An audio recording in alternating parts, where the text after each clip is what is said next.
Welcome back, friends. Now, this time we have brought a series of videos on Kubernetes for you. So, in this first video, we learn the basic definition of Kubernetes, what is an orchestrator, what is a containerized app, what is a cloud native app, what are microservices, where did Kubernetes come from, the history of Kubernetes, what is the relationship between Kubernetes and Docker, and how Kubernetes has evolved to be the default operating system for cloud providers. So we will start from the basics in this video and we will slowly build up on the knowledge to a complete hands-on implementation in this video series. So do watch this video till the end. Make sure to show your love by giving it a thumbs up and subscribing to our channel. So let's start with the name. In short, it is also written as K8S. Why is it written so? Because there are 8 words between K and S. That is why it is also in short mentioned as K8S. Now, what is Kubernetes? So basically, Kubernetes is a application orchestrator. Now let's understand what is an orchestrator. Orchestrator is a system that deploys and manages your applications, and it can also dynamically respond to changes. So what do we mean by dynamically respond to changes? It can, of course, deploy your application. It can scale it up or scale it down based on traffic. So it can scale it up, scale your app up, means it can create more than one instances of your app, and it can continue to increase the instances until the traffic need is sufficiently met. And when the traffic need has reduced, it can again scale it down to the need. For example, if you must have seen Big Billion Day sale on Flipkart.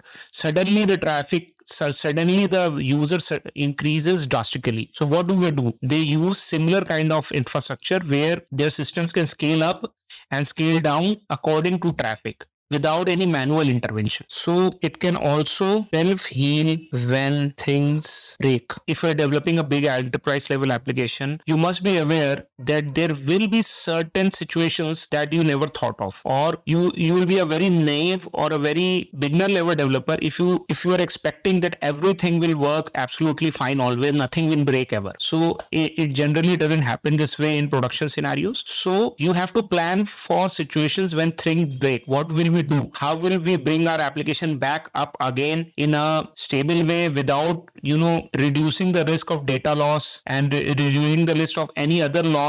So how will we mitigate the situation? You have to plan for that. So Kubernetes helps us in self-healing our applications without manual intervention. So if application goes down, it will automatically create a new instance. It will then destroy the old instance. This way, it helps us in self-healing. We'll understand about self-healing a lot more in coming videos and further in this video as well.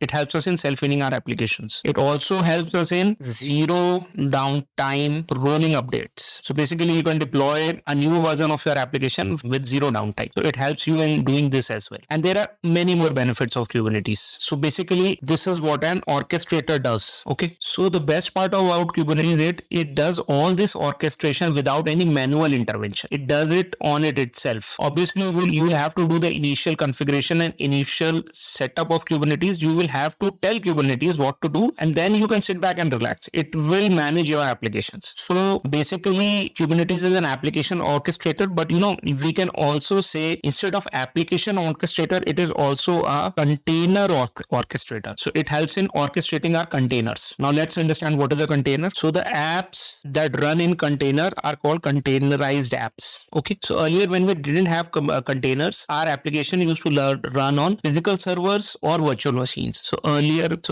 there were physical servers. Later there were virtual machines. So container, is a next iteration in this process. So now we have containers. So this way, as technology is advancing, we have moved from physical servers to virtual servers and now to containers. So if you compare these three, containers are a lot more faster. They are also lightweight and more suited to modern business requirements. So in the 1980 era to 1990 era, there were physical servers which used to run. Then, in a later era, you can say approximately between 2000 to 2010, virtual machines were popular. And now is the time for containers. So Kubernetes can orchestrate virtual machines also. They can also orchestrate other things like serverless functions, web assemblies. It is most commonly used for orchestrating containers. We will also build another series on Docker containers. But now, as of now, you can understand, suppose you had your code structure. You had your code. You used to build your code, and the executable you used to deploy on your server or later on your virtual machine. So this code, this executable used to run on the OS of the server or the virtual machine. So on whatever machine you are running your code, executable or build code, on the operating system of that machine, your code used to run. But there came some issues with respect to platform, which means which version of operating system is installed on your server or your virtual machine. There used to come some issues whether your code is compatible with that version of operating system or not. To solve this problem, containers came. So what containers do, they package your code and your environment. With environment, we mean OS. They package your code with operating system on which your code will run. So this is, a very great way of shipping your code. There is a very common joke that the QA quality assurance guys comes and says, we have a defect in the application, it is not working. The developer says but when I fixed it, it was working on my machine. And then the QA guys shout, we are not going to deliver your machine to the client. So container exactly solves this problem. They package code with the environment on which the code will run, and then you ship it. So you can be 100% sure that your code will work fine because you know on which environment it will run, and it will not at least create any environment related or operating system related problems. So Kubernetes is an application orchestration tool, but it is majorly used for container orchestration. You must have heard of a very popular term, cloud native. Okay, so let's try to understand what this is. So when we say this application is cloud native, what do we mean? We mean that this application has been designed to meet the modern demands like auto scaling, again, all the Kubernetes specific features, self-healing, rolling updates, rollbacks, etc. So all the Kubernetes specific features, whatever Kubernetes offer as a new feature, this app has been designed to work according to that. This app is designed to meet all these modern requirements. So we should never assume that a cloud native app will only run on a public cloud. No, it is not like that. It can run on any private cloud as well. It can run on your on-premise server as well. The only requirement is that on all these threes, you should have Kubernetes installed. So, basically the cloud native means how your application responds to changes, how your application responds to events, increased traffic or a version update, how your application responds to these things makes your application a cloud native application.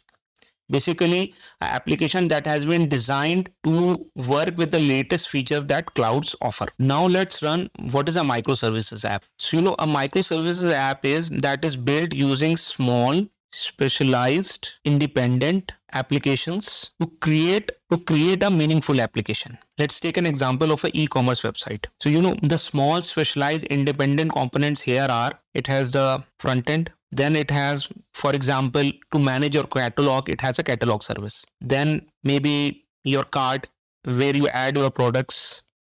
So something to manage your cart, it has a cart service. Then you need to authenticate as well. So it has a authentication service. Then you need to log your events as well. So it has a logging service. Then you need to do payments. It has a payment service. You need to manage your products. So it has a product service. All these features that are required by a e-commerce system. So all these features are developed and deployed as a small independent app. So which makes all of these an individual microservice. There can be different teams which develop them, no issues at all. Now each of them can scale independently as well. For example, there is more traffic for the product service. So this product service can scale independently irrespective of other services, and it can scale up and scale down depending on the traffic. So all these services can scale independently, and you can upgrade a version of any one of these services independently as well. You can manage them, each of them independently. So each of these microservices will run in its own container, will be deployed in its own container. So basically, Kubernetes manages, deploys our containers, which are built in a cloud native way, which allows them to scale, self heal, and be updated in line with the modern cloud requirements. So let's learn a little bit about the history of Kubernetes. So you must be aware that it was AWS which brought cloud computing in the initial phases. It made cloud computing. It is still updating its services, and other cloud providers are still trying to catch up with AWS with its they're trying to catch up with its progress. So one of the company which was trying to catch up was Google. So Google already had its very good Google Cloud. So Google needed a way to abstract the value of AWS and make it easier for their potential customers to get off AWS and come to their cloud. So basically Google wanted to abstract value, and they had a lot of experience on working on containers, working with containers that scale, means working with containers that can scale up very well. You can obviously see the amount of traffic that Google search and Google Mail, Gmail can handle with everyday increasing customers. They're still able to handle this increase in demand or increase in traffic because they have a very good experience in with scaling up containers. And this was all before Docker came into popularity. So Google were way ahead with managing containers. Docker came later. So what did Google use for orchestrating containers? They already had their proprietary products like Brog and Omega, which which they were already using to manage their containers. And kind of Kubernetes draws few things from Brog, few things from Omega. So basically Kubernetes draws its DNA from Brog and Omega. So basically Google used their experience they had in building Brog and Omega, and using this experience they created this new platform which is Kubernetes. They donated this product to the newly formed CNCF Foundation, which is Cloud Native Computing Foundation. So, and they donated it as a open source project. So they built, so using their experience building Brog and Omega, they built a new product which is Kubernetes, and they donated it to Cloud Native Computing Foundation as an open source project. So Kubernetes enabled two very important things. It abstracted the underlying infrastructure from AWS, and it simplified moving applications on and off cloud. So since its introduction in 2014, with these key benefits, it became the most important cloud native technology. So let's learn the relation between Kubernetes and Docker. So when someone develops an application, they package it as a container using Docker, and they give this container to Kubernetes for running. So Kubernetes makes all the decisions for this running application, like scaling, on which node to run, and all cloud native decisions like self-healing, etc. So basically all cloud native decisions are taken by Kubernetes. But don't be mistaken that Kubernetes can run their containers. So in past, what used to happen, each Kubernetes cluster used to run a copy of Docker, and this Docker used to actually run the containers, and Kubernetes took all the cloud native decisions for this running application. And I hope you understand what do we mean by cloud native decisions. Basically, we mean the orchestration decisions, like these orchestrating an application in the earlier part of this. So all those decisions were taken by Kubernetes. And Docker did the low level job of actually running the containers. So Kubernetes used to take the orchestration decisions and tell it to Docker, and then Docker used to do the actual running of of the containers. But this was the good days. But good days change. Later on, Kubernetes realized that the Docker runtime,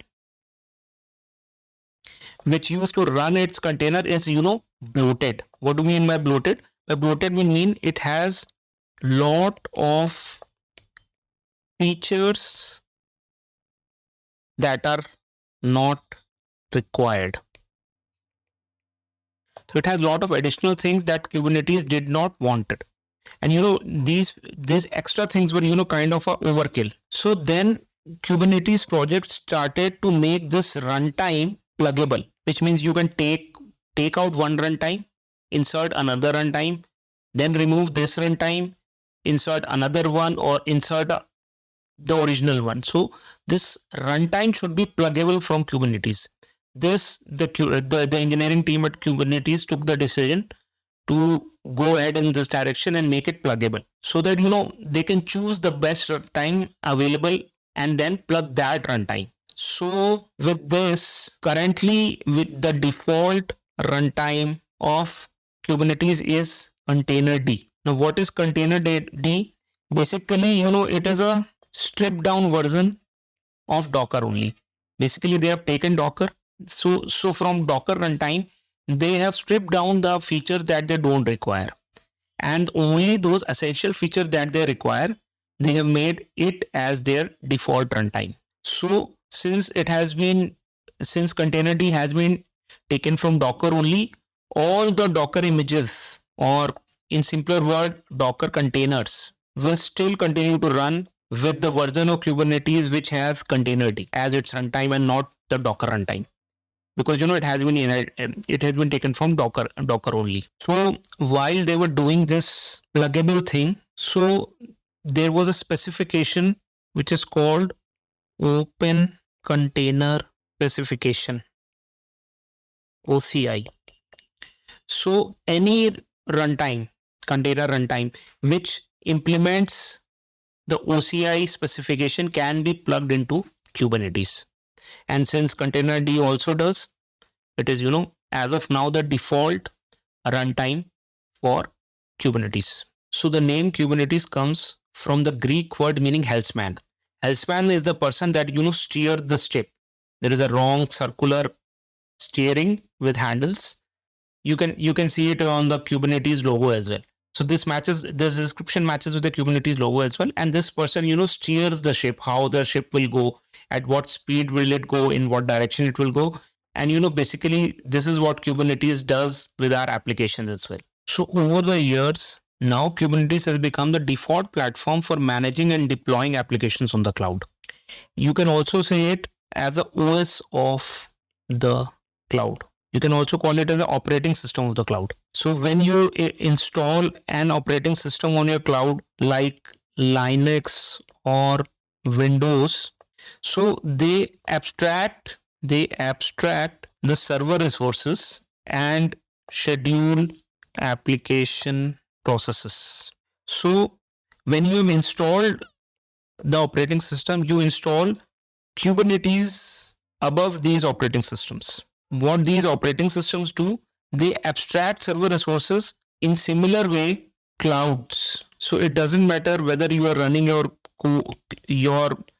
code on public cloud or a private cloud or a data center.